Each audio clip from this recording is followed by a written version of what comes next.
Alright, I'm here at the exhaust shop where we're working on the Mustang. So sorry to bring my camera, just my cell phone camera. So we'll see. So redid the crossover tube for the turbo before. It was hanging really low. It was the lowest part of the car. It hung lower than even a cross member. So we wanted to redo that. Right now we need to order up another flange for the wastegate. Again, this previous shop, they had changed the springs and it's hard to see, but they've got different bolts in here when they took the springs out. So this thing is all hacked up. So we're doing it right so it could be nice and reliable. Upgraded all the suspension on it. This motor's gonna be coming out. It's leaking oil everywhere. Like it's disgusting, it's dirty. So we're gonna get this thing up and going. We're gonna do like I said, a full 3-inch to dual 2.5 on this vehicle, and that's it. So I'll give you guys an update once this car is getting closer to completed as well.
Alright guys, so here we are at the body shop.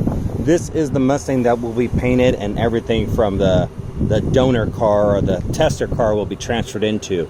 It's in pretty rough shape. All original for the most part. Got it from the original owner. He lived out in near the beach, Balboa Beach out here in California. So there's some oxidation, mildew and things like that. The motor is pretty oxidized. Let's see if we can get this thing open. So original motor. This is just going to be not used. We're going to end up getting rid of it. We did have some panels welded in about a year ago, and then it sat. So back to getting this up and going.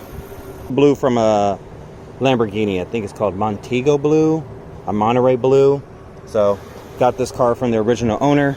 Has some areas of concern that we're gonna, once we get it taken apart and see how bad the actual rust is along some of these panels.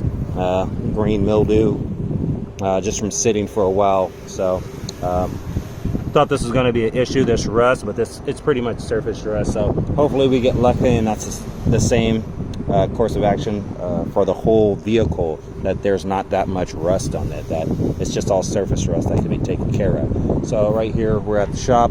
They're going to be pulling out the glass sometime this week, disassembling it, and then we can kind of see what we're working with in regards to our base for this build.